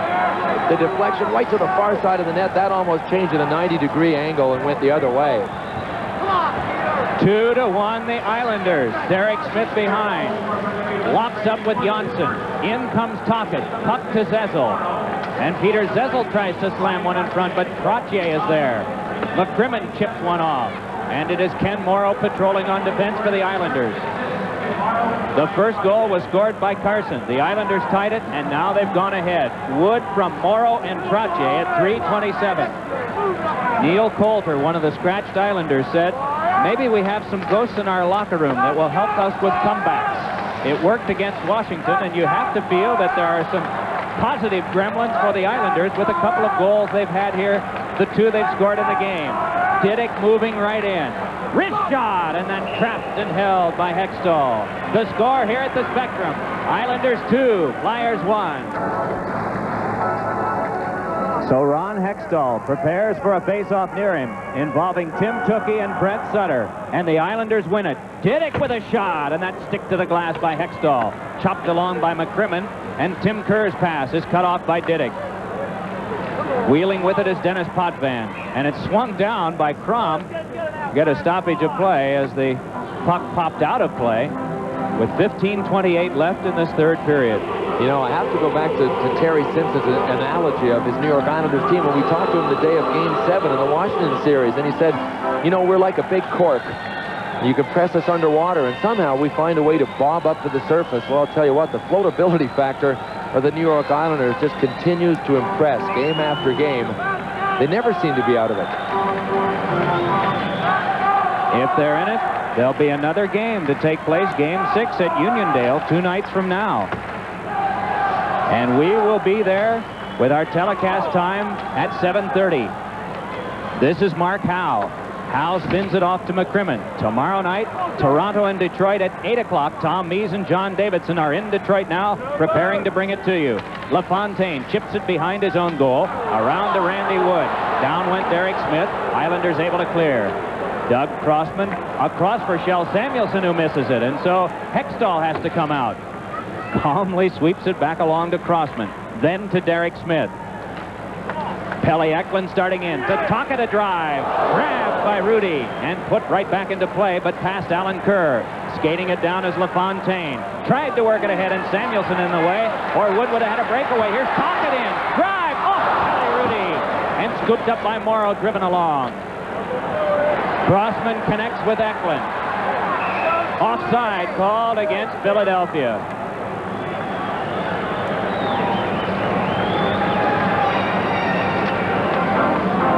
There's Pelle Eklund, and you know, there's another offensive threat in most games that we haven't even seen tonight either, especially on the power play where the Islanders have just really taken the aggressive penalty killing stance, and it's been very successful. Watch Tocchet tee this up and get a good shot away on Kelly Rudy. Look how far out of the net Kelly Rudy is. That's some aggressive goaltending. Tomorrow night's telecast from Detroit, 8 o'clock, and a correction, the game on Thursday, should there be one at the Nassau County Veterans Memorial Coliseum, will be at 8 o'clock Eastern Daylight Time. Back ahead now come the Islanders. With it is Crom, but offside is the play.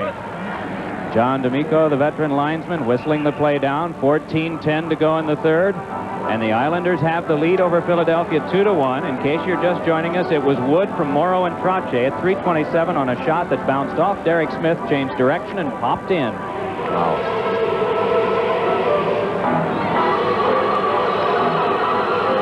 Has a plate and 10 pins in an arm. That was from a first period mix-up in Boston 4 years ago. Was he ever rugged, John D'Amico? 49 years of age. This is his 23rd year of NHL officiating. That one is angled off now to Brad McCrimmon of the Philadelphia defense. Carson, the lone goal scorer for Philadelphia. Crom and Wood for the New York Islanders. Dwayne Sutter and Basson just staring at the action there, and it's given up to Honpa. Gives off to Dwayne Sutter to Honpa, pulled the trigger, and it was up high. Backhand pass to the front. Basson tries to stuff her. Puck loose out in front. They poke away at it. Basson can't reach, and turning with it is Brian Propp. Moving out with Tim Kerr. A 2-on-2 break as Propp tries to get by Dennis Potvin, but then is just slowed so that the play breaks down. Basson follows up. Moving on for the Islanders and angling one that's well wide of Hextall's reach. It is Crossman outletting along to Ron Sutter. Sutter throws it in and goes after it, but Kelly Rudy is there. And Rudy forced by Sutter to turn it along. Puck came into Mellenby. Puck wrapped around to Crossman. Crossman hurrying it for Sutter, but stepping in the way is Leiter. In comes Mellenby as well.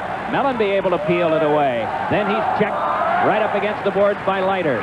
Brian Trache in deep, swatted at by Carson. They cancel one another. Sutter working hard, trying to get away from Conroy behind. Puck kicked loose and Sutter goes after it again. Hit hard from behind by Conroy. Still they work. It's Mellenby trying to get it to the point. Crossman tries, knocked down, and it's a 3-on-1 break. Mike Bossy with Trache and Gilbert. Bossy wide to the long side. And now a chance as in comes Mellenby. Mellenby run off for a moment by Janssen, just peels away and gives to Eklund for a shot, and a screen in front that nearly got through as Carson was standing in front of Rudy. It is Gilbert fighting behind, and Eklund to the slot. Crossman fakes, gets to the top of the shot, knocks down, and Rudy with a marvelous play. 12:19 left in the third, 2-1 Islanders. Boy, what a great flurry for the Flyers. This is Doug Crossman to Tocchet. Look at the traffic in front. See Lindsey Carson with his helmet cocked on the back of his head. He played about 40 seconds of his shift that way and just didn't bother stopping long enough. It was a great shift for Carson. He caused 2 or 3 of the chances the Flyers had there all by himself. Rudy holds on and now seems to be down and hurt. Or was it Tocchet that came in there and took a jab down with his stick? And I think that's what the Islanders are taking exception to. He seemed to chop down on Kelly Rudy when he was trying to freeze the puck. He got hit someplace. Tocchet charging for the rebound, coming down with the wood and catching Rudy somewhere. You would think hand right away if he went down and was trying to squeeze the puck on the ice. See, he's got quite a bit of protection around his face. And he's looking down. Now he's looking around to see who it was. He'll be a good look at it. Watch. Oh, this would be a great look at it. Oh, well, he came down with the stick. It was either the stick originally or when he came by him, too. It almost looked as if he clipped him with the knee on the way by, but Rudy's definitely looking down at his hand from Tocchet's stick. And there isn't that much protection on the top of the glove hand, on the back part of it, is there? There's so much padding on the front of the gloves, and Mike Liut knows all about it. Talked to us about it in the studio, that it just can't be that heavy to put that much padding on the back. An update coming from Montreal with John Saunders. At the Montreal Forum, the Quebec Nordiques have scored to tie the game at 2-2. The shot comes from the point. It lays there, and Paul Gillis just bounces on top of it, sends this one home, beating Hayward. That tied the game at 2-2. But later, Montreal scored to make it 3-2. There's a controversy on the goal. We'll let you know in just a moment. Right now, let's go back to Mike Emerick and Bill Clement. Thank you, John. A good attack by the Flyers just a moment ago, and Rudy again with a big save. Along now comes Peter Zezel to McCrimmon. Tries to shunt one through, but it's cleared back out by Dennis Potvin. See where Potvin was standing there? He could tell it was going to be a lame duck pass. One of the Flyers was on his backhand, so Potvin moved past the attackers and intercepted. Brad McCrimmon churning back out. It's dropped in, and to play the angle is Alan Kerr. Wrapping it along for Conroy. and Conroy tried to lift it, but it was off Brian Propp and right back to him. Tim Kerr trying to take it away. Along to Propp. Jams it behind a Zezel. Rudy had it poked away and then out in front as he had tried to stir things up himself, but it nearly backfired. LaFontaine off a Propp, out of play. Center ice face-off to result. Well, they've done a pretty good job on Tim Kerr, haven't they, Mike, tonight? 58 goals during the regular season. He scored 224 goals in his last 4 years, and you know there are only 2 men in hockey in the National Hockey League that have scored more. One is the great Wayne Gretzky, and the other one is Yari Curry. So that tells you what kind of company Tim Kerr keeps in goal-scoring circles. Flyers have had such a good power play. They were hoping to get some chances on it tonight. They've had but 2. The Islanders have had but 1. And Kerr is shotless. Almost halfway through this third period, and Tim Kerr still with no shots on goal. Marsh to Crossman. And the Islanders must chase once more. Rudy handing it on to Leiter. Leiter takes a look up ice. He has Honpa on his left, but a check by Mellanby causes a turnover to Philadelphia, and Tukey has to go deeper to control. Slides one across, but a good play there made by Leiter, Basson, although the Flyers fans disagreed. Wound up taking Carson down on the play, was trying to cut off the angle of the puck. Conroy wraps it along for Honpa. Moving in is Mellanby to put the shoulder into him. Mellanby and Honpa continue to duel, still working it along the boards. Basson trying to thrust in, and Crossman as well, and Crossman controls, though it's Rudy's play to set up again. Flipping it along for Dwayne Sutter, who bumps with Marsh on the boards. Dwayne Sutter trying to dig it away from Marsh. Puck squirts behind again. And this is the battle that we've seen waged in this third period. Just for territory, just for a few feet along the boards. Crossman again angles one. Conroy denies Lindsey Carson. Moving in is Mellanby. Checks hard with Basson, but Basson able to turn away. Lifts one that Brad Marsh gloves down. And it's a hand pass to Tukey in a stoppage. 9:58 to go in the third. And a momentary exchange. Marsh and Dwayne Sutter. Dwayne Sutter tripped Brad Marsh from behind by punching him in the calf muscle, and it just flipped Brad Marsh right onto his rear end. He turned around and wanted a piece of Sutter right away. Our score from the Spectrum: Islanders 2, Philadelphia 1. In Montreal with the score tied 2-2. A penalty about to be called. Clint Malarchuk thinks it's going to be called against Montreal. Leaves the goal, so Carbonneau sends it into the open net. But apparently the penalty was called against the Nordiques. They had touched the puck. So Kerry Fraser, the referee, rules, in fact, it was no goal. The Nordiques did retain possession of the puck. Therefore, the whistle should have gone. Let's go back to the Spectrum in Philadelphia to Mike Emerick and Bill Clement. Strange happenings all around the NHL tonight. Islanders leading in this game 2-1. A couple of unusual goals, to say the least. One, a crazy bounce off Derek Smith for the Islanders, and the other one when Ron Hextall fell on a rut in the ice as the shot was coming through and went in. And the only Philadelphia goal was a defensive giveaway, breakaway to Lindsey Carson. Our clock is down now to 9 minutes, 20 seconds left in this third period. Crossman with a pass on to Tocchet. Tocchet has Ron Sutter nearby. This one directed away by Rudy. Poked along by Diddick. They clear, not out. Howe gives over to Derek Smith. Diddick leans on him and takes him down. And it's Potvin out to LaFontaine. LaFontaine trying to get by Howe. Shovels one toward the net that's saved. Howe and LaFontaine check once more. Pass gets through to Alan Kerr. And it's Kerr blasting one on Hextall. Howe with a little tap for Propp, who's checked off the play by Alan Kerr, but on with it is Ron Sutter to lay in.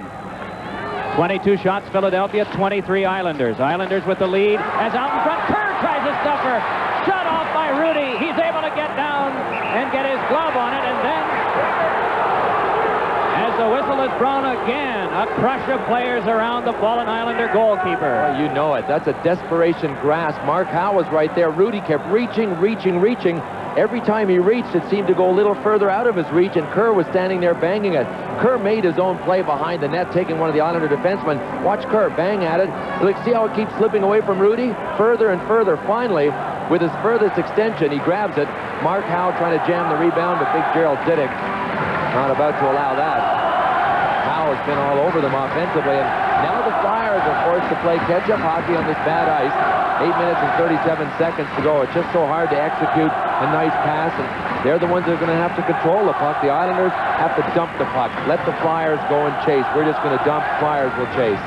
And did you notice, little Pat LaFontaine was the one who was just trying to fight his way to shove Tim Kerr out of being able to make that stuffer attempt in front. It is Tim Kerr to take the draw. Brent Sutter for the Islanders wins it cleanly.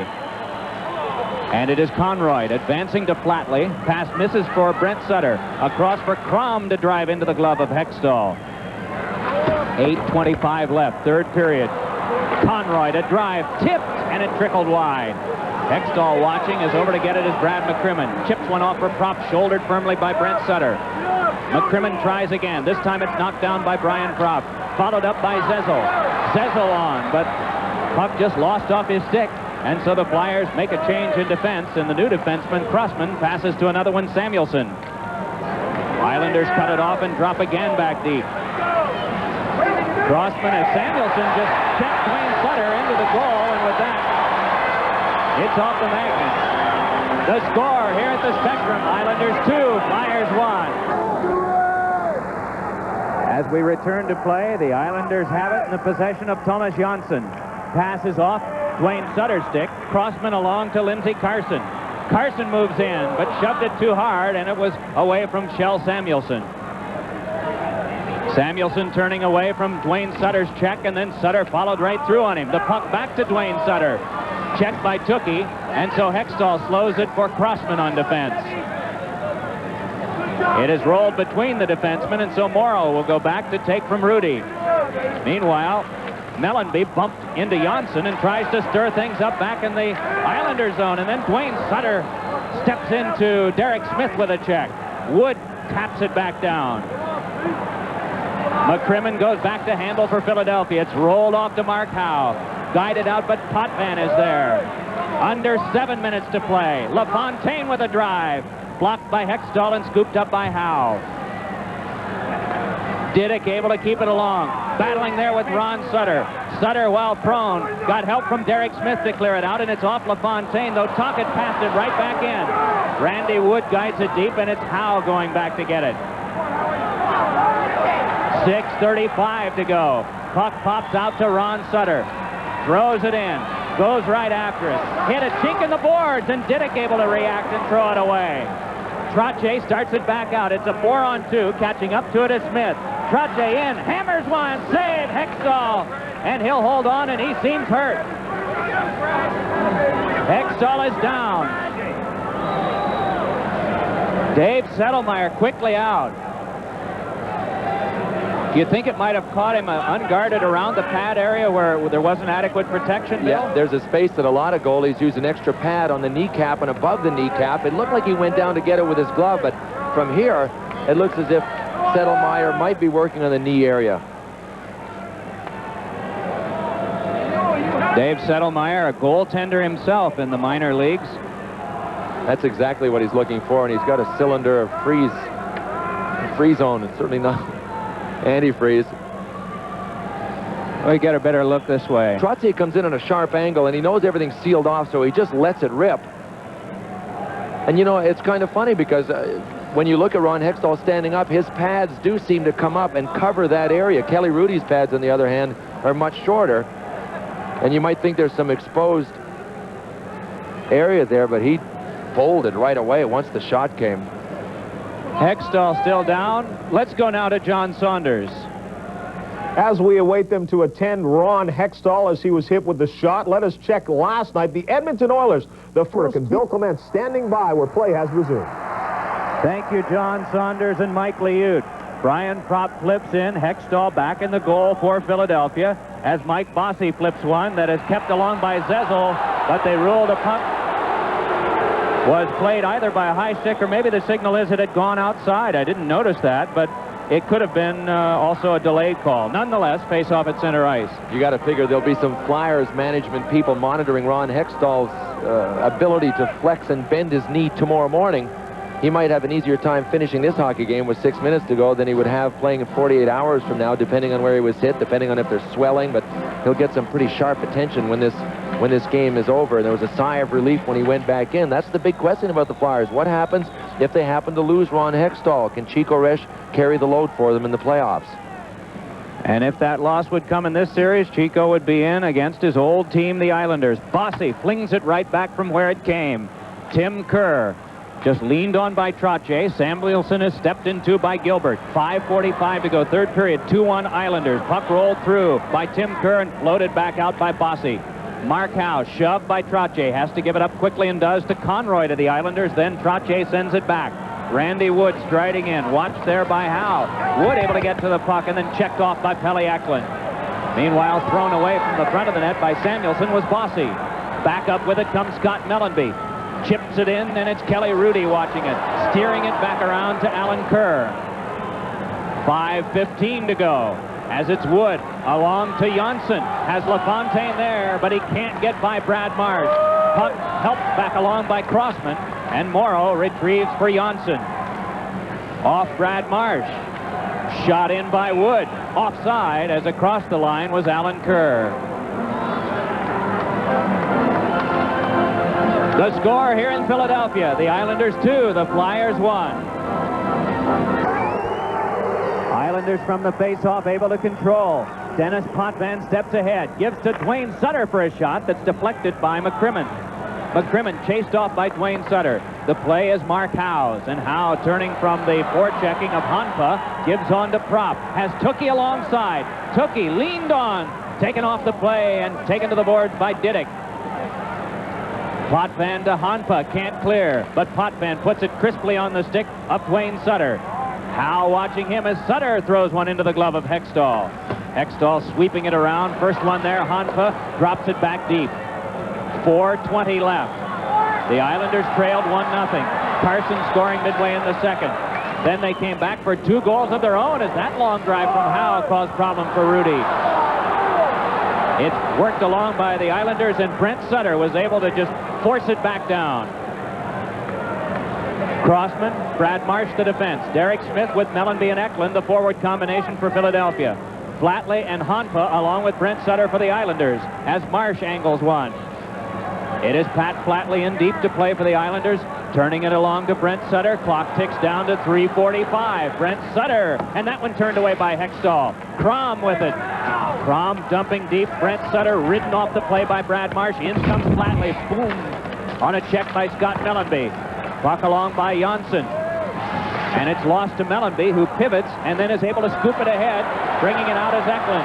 As Derek Smith and Marsh moving in with him. Eklund gives back for Mellanby. Good play by Thomas Janssen.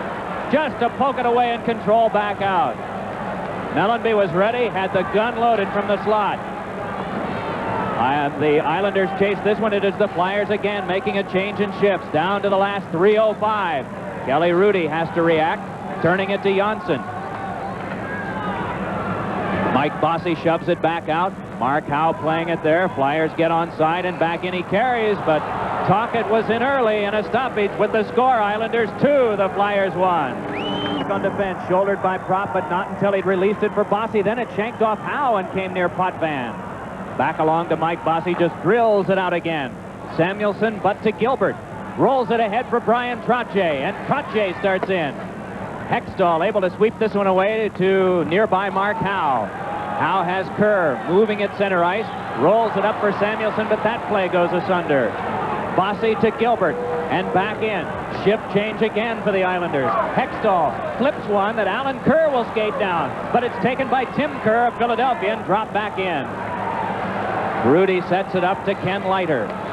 And Leiter's pass went off Wood. Crossman forces it in deep. Kerr moving after it, but Conroy got there first. And it is Conroy back out in the final 2 minutes of regulation time. 2-1 the Islanders. Glad you've joined us on ESPN. Hextall flips one around. It goes back to center ice, and Leiter gets it there. Alan Kerr starting back ahead for the Islanders. Leaned on by Brad Marsh. Puck followed up by Wood. Tries to center, can't. Whistle, stoppage of play. And the net has come off the magnet at one side, and that's the reason for play being stopped. You can see Randy Wood arguing the point. with linesmen Brossiker and D'Amico. Boy, those young legs certainly have played roles late in games all through this series, and Randy Wood is definitely one of those players with the young legs for the Islanders. We've mentioned backs to the wall. The Islanders have had it before. This is their 29th game in which they could potentially be eliminated. They've won 20 of them. And if they keep the score the way it is, it will be 21. And another elimination game set up for Thursday at Uniondale, 8 p.m. We'll have it for you on ESPN. Tomorrow night, Tom Mees and John Davidson from Joe Louis Arena. 8 o'clock for that one, between Jacques Demers, Detroit Red Wings, and John Brophy's Toronto Maple Leafs. Sutters will oppose each other for this faceoff. Brent for the Islanders, Ron for Philadelphia. Flatley alongside Marsh on one side. Crom, the winger, on the other side. Lindsey Carson able to step away. Tripped up by Flatley. Flatley able to get to it. Drops it back in deep. Crossman to take it in the final 90 seconds of regulation time. Headman pass. Carson didn't see it coming. And it is Rudy setting it up for Diddick to drill it around. Crom just lets it go, but we get a stoppage as it sails out of play.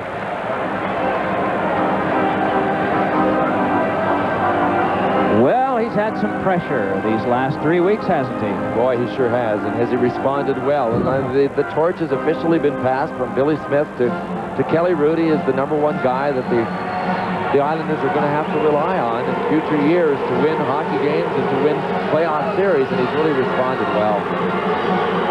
Saw Ron Sutter, typically with that Sutter fire, talking it up to his teammates as he goes to the bench in favor of the line of Zezel, Kerr, and Kropp. The Gunners are out there. The eminent faceoff men, Brent Sutter for the Islanders, Zezel for Philadelphia, Crossman and Howe the defense. Crom and Flatley, Diddick and Potvin the Islanders. Face-off, and Brent Sutter tried to flip it away. Still they scrap for it, and Zezel follows up. To the corner, Potvin. Turned over to Crossman. Centered one. Diddick kept it away.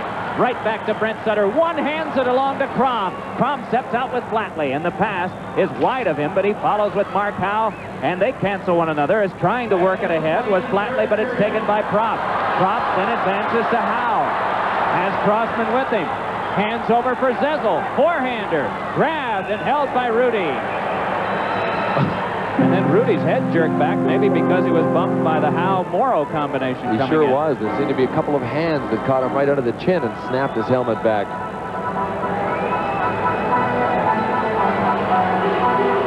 It has not been a good playoff for the home team. Isn't that interesting? 34 losses by the home team, the new NHL record. How do you explain that? Well, we've tried, and I'm not sure anybody can hit the nail on the head, but parity in this hockey league certainly has something to do with it, doesn't it? Perhaps just one of those years that records were meant to be broken.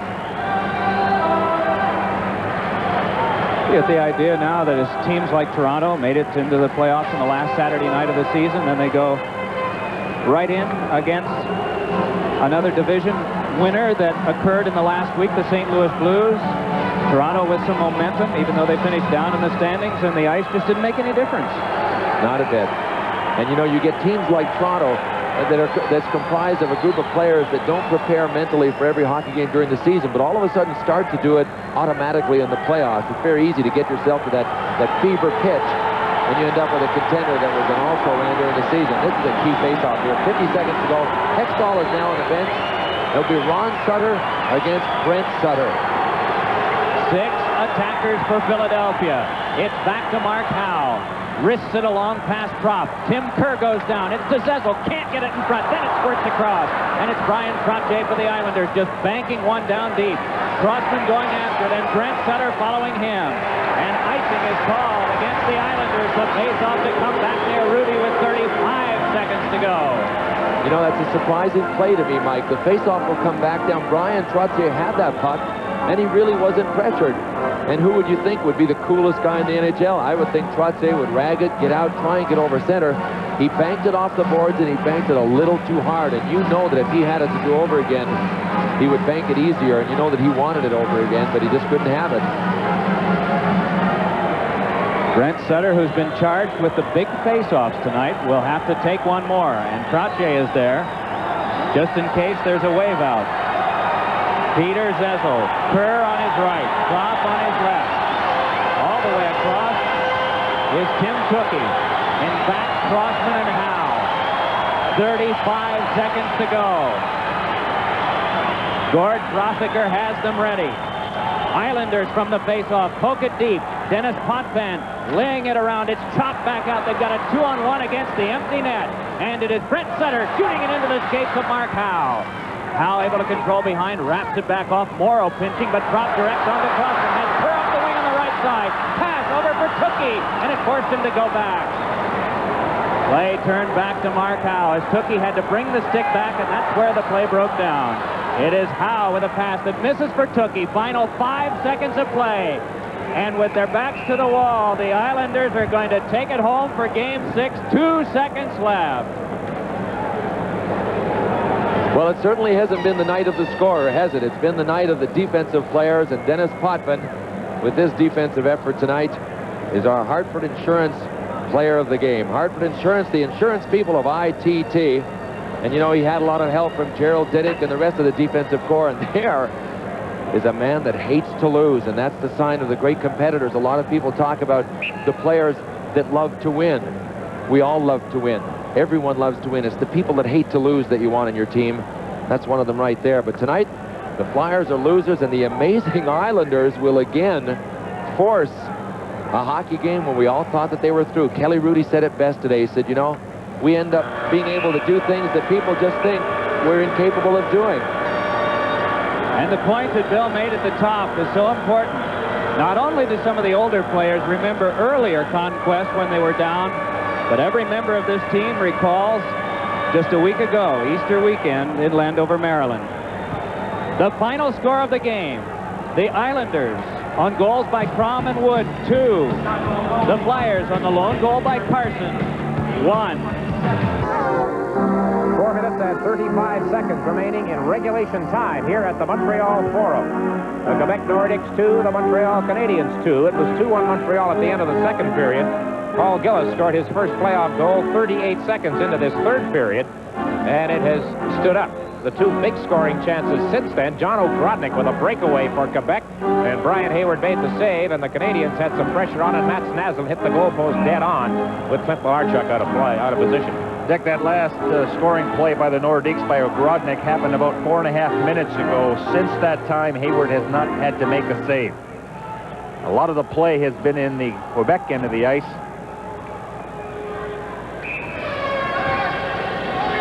Hunter repositions Siltanen behind him for this face-off to the left of Hayward. Lambert and Lawler edged in a little too far to suit linesman Hodges. You notice that Perron, he's got Carbonneau there to take a lot of the face-off. And Carbonneau has the puck now. Shoots it behind the net. Ryan Walter tied up by Picard, 2 ex-Capitals. Puck kept in briefly by O'Grodnik. At least he had it briefly. Now it's Robinson to Lawler. Ahead. Carbonneau stopped by O'Grodnik. Now Carbonneau gets it to Gainey. Gainey stopped by Siltanen. Good defensive play by Siltanen. Lane Lambert dumps the puck toward the Canadiens' net. Hunter reached up and made contact. Now it's Carbonneau on that far side. Ahead to Walter. He's bumped by Rochefort. Canadians having trouble getting out of their zone. Now it's Robinson to Carbonneau. Ahead to Gainey. To the blue line. Gainey just flips it in. Montreal on a change right here. Jeff Brown, the rookie defenseman, down the left side. 3:45 remaining. Brown into the zone. O'Grodnik following up. The puck rolled through. Hayward was in trouble there with a Nordic in the crease. Smith for Montreal. Drops it off for Chilio. Chilio's moving in. Shoots. The save. On the rebound. Ryan Waller. It hit Rochefort with the net wide open. Ludwig's shot is blocked in front. Boy, the Canadians had a marvelous chance there, Gary. And they got caught on a 3-on-2 break. They were completing a line change, and Chelios led the 3-on-2. Oh, you begin to wonder. That's 2 times now in this period that Malarchuk's been out of position. Here's Smith with a shot. Malarchuk was in position there, and Naslund couldn't reach the rebound. Cote, he has a goal in this game, moving down the right side. Alain Cote in front. A shot. He scores! No goal. Terry Fraser ruled no goal. You see Kerry Fraser, the referee, waving off what appeared to be a goal there. The Quebec Nordiques, however, have not scored. It's still tied 2-2. Let us go back to the Forum in Montreal, where it is 2-2 and the series tied at 2 apiece. Earlier in the period, the Canadians scored a goal that was disallowed.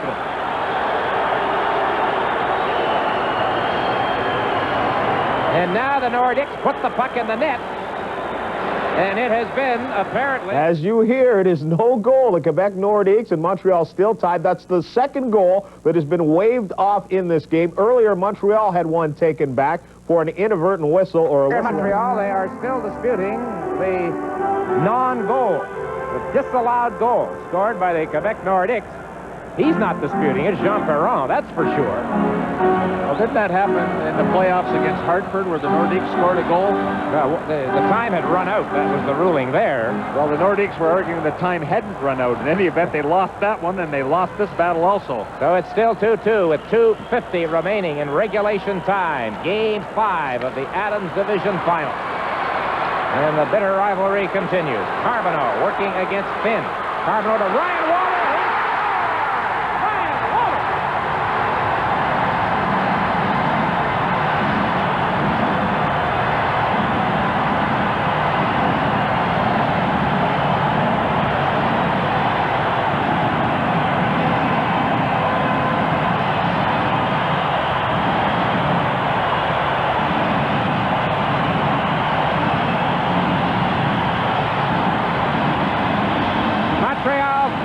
Quebec 2, 2 minutes and 39 seconds to play in the third period. Well, some great work by Guy Carbonneau as he's able to gain control. Now, Ryan Walter, you normally see him in front of the net. A lot of his goals come on deflection. That time he took a pass. Look at him skate away from Stastny. Stastny is watching the puck carrier. He should have had the presence of mind to look around and pick up the trailer. He didn't. It cost his team severely.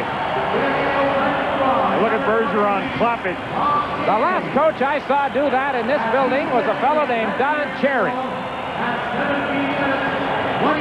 seconds. Well, I think we may be hearing and reading a lot about Kerry Fraser tomorrow morning. Well, I don't know, Dick. That goal that the Nordiques got, I thought it was a good goal because I didn't see anything wrong with Naslund or Gillis. And Gillis. They were doing their jobs, so the puck went in, and it was waved off. So Bergeron has a right to complain. But doesn't it always happen that way? As soon as a goal is disallowed, a team will come right back and score. It's going to be fun reading the papers tomorrow. I'll tell you, the first 2 periods here tonight on an entertainment level of 1 to 10 was about a 3.5. But here in the third period, it has been a totally different situation. Both teams have had goals disallowed. There's been a lot more in the way of wide open play, shots on goal, and we still have 2:25 remaining. Lemieux hands it over to Siltanen. Goulet, far side, shoots it to the line, stopped there by Chelios, and Lemieux plays it into the zone. Canadians making changes. Picard to Cote. He's the one who put it in the net, and it didn't count. Walter with his second goal. Here's Goulet, a drive, and it's wide, short side. Back to Brown. His shot deflected by Chelios. Watch the Nordics pull out all the stops now, as the saying goes. In the corner, it's Rick Green, Cote, Hunter. Puck is loose. Bobby Smith for Montreal. To the line. Smith just eases it past Brown and heads to the bench. 1:40 left in regulation time. The Canadians have the lead, 3-2. Anton Stastny gets the puck into Montreal territory. Robinson collides with his own man, Carbonneau. Peter Stastny gets it back at the point. Brown can't reach it. So Grodnick shoots it wide. Robinson dumps it ahead. Picard takes over. To Anton Stastny, he overskated it. Gainey to Nyland, back to Gainey again. Gainey fans on a shot. Nyland tries to reach it, can't do it. 1:07 remaining.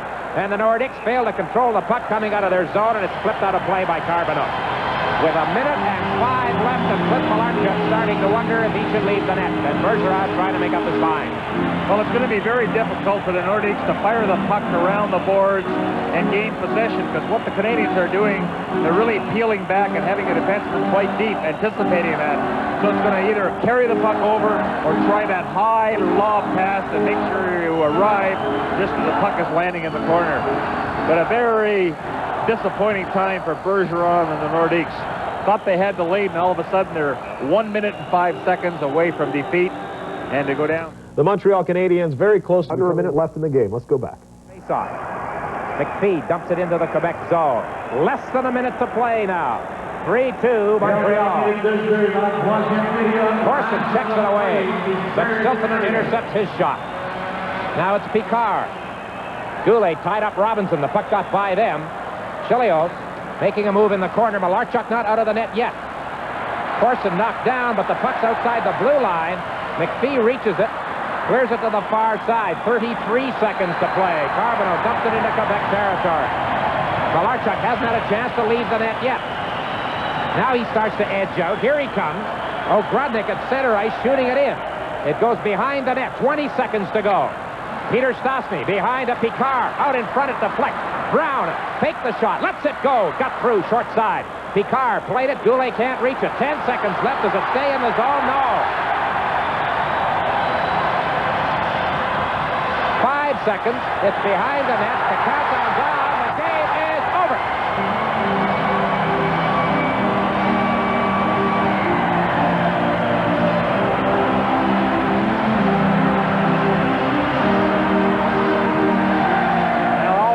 On Bergeron, of course.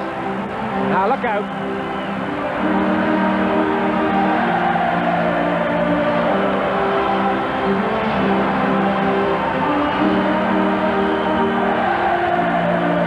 Quite a scene here at the Forum. The joyous Canadians, the singing fans.